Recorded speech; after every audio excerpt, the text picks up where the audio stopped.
नमस्कार दोस्तों, मैं सत्यम प्रकाश। आप देख रहे हैं टाइम ट्रैक न्यूज चैनल। दोस्तों, आज हम आपके सामने देश की 50 बड़ी खबरें साझा करते हैं जिसे झूठी बिकी मीडिया आपसे छुपाती है, लेकिन हम आपको डायरेक्ट बताते हैं बिना किसी दबाव के। लेकिन बहुत से भाई ऐसे हैं फिर भी लाइक सब्सक्राइब नहीं करते हैं और ना यही बताते हैं कि कहां से हमारी वीडियो देख रहे हैं। चलो बहरहाल आपकी मर्जी। चलो नजर डालते हैं सबसे पहली और बड़ी खबर पर।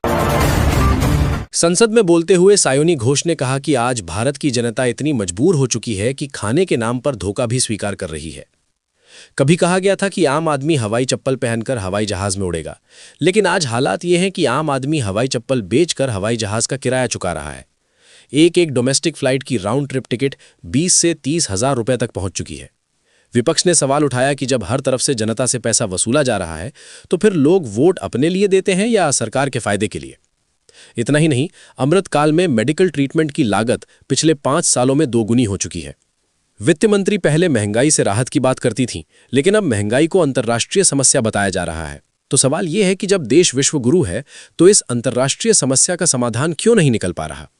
पहले से सुनो। भारत की जनता आजकल इतनी भूखी है कि खाने को धोखा भी खा लेती है। आम आदमी आज हवाई चप्पल पहन के हवाई जहाज नहीं चल रहा, आम आदमी हवाई चप्पल बेच के हवाई जहाज चल रहा है। एक डोमेस्टिक फ्लाइट, उसकी राउंड ट्रिप की टिकट 20 से 30 हजार में बिक रही है। तो आपको अगर सब जगह से पैसा चाहिए तो मुझे ये बात समझ में नहीं आती कि लोग खुद के लिए आपको वोट देते हैं कि आपके फायदे के लिए वोट देते हैं। लोकसभा पे खर्च करके क्या फायदा मैडम, जब यहाँ पे विपक्ष को बोलने का अधिकार ही ना हो। और आपके अमृतकाल में The cost of medical treatment has been doubled in the last 5 years. माननीय वित्त मंत्री ने पहले कहा था कि बहुत हो गई महंगाई की मार, अब की बार मोदी सरकार। और आज उनके विचार में inflation is an international problem, महंगाई एक अंतरराष्ट्रीय समस्या है। तो विश्व गुरु, विश्व बंधु इस अंतरराष्ट्रीय समस्या का समाधान क्यों नहीं कर पा रहे हैं? क्या आम आदमी की परेशानी सिर्फ भाषणों तक सीमित रह जाएगी या सच में महंगाई पर कोई ठोस कदम उठाया जाएगा?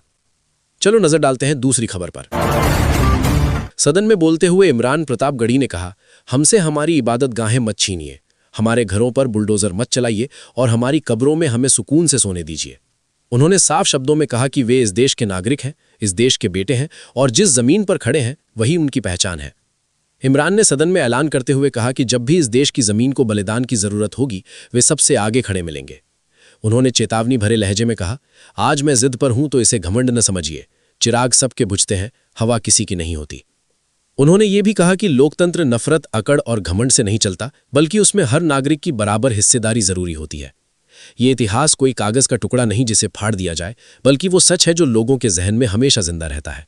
पहले से सुनिए। हमसे हमारी इबादत गाहें तो मत छीनिए ना, हमारे घरों पे बुलडोजर तो मत चलाइए ना, हमारी कब्रों में तो हमें सुकून से सोने दीजिए ना। और मंत्री जी, मैं इस सदन में अलग ऐलान ये कहता हूं कि जब भी इस देश की जमीन को लहू की जरूरत होगी, आपसे 2 कदम आगे इमरान खड़ा मिलेगा, ये मैं आपसे यकीन दिलाते हुए कह रहा हूं। मैं आज जद पे हूं तो इतना खुशगुमान न हो, चिराग सबके बुझेंगे, हवा किसी की नहीं। हम भी तो इसी देश के नागरिक हैं, हम भी तो इसी देश के बेटे हैं, तो वक्फ की जमीनें भी तो इसी देश की जमीनें हैं, उनको पराया क्यों बोलते हैं आप? जमहूरियत जो है वो नफरत और ठसक से नहीं चलती है, अकड़ से नहीं चलती है, उसमें सबकी हिस्सेदारी जरूरी है। आपको यह बात समझनी पड़ेगी कि हम तो वो तारीख हैं, जहनों में रह।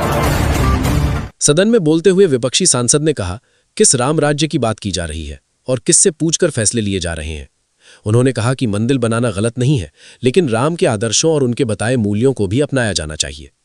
सांसद ने आरोप लगाया कि हर मुद्दे पर पाकिस्तान का नाम लिया जाता है।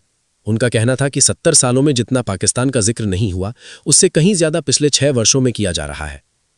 उन्होंने ये भी कहा कि अगर कोई प्रधानमंत्री, गृह मंत्री या सरकार की नीतियों पर सवाल उठाता है तो उसे देशद्रोही करार देकर जेल में डालने की कोशिश की जाती है। सदन में आरोप लगाया गया कि बीते 6 वर्षों में देश को जोड़ने के बजाय समाज को बांटने का काम हुआ है।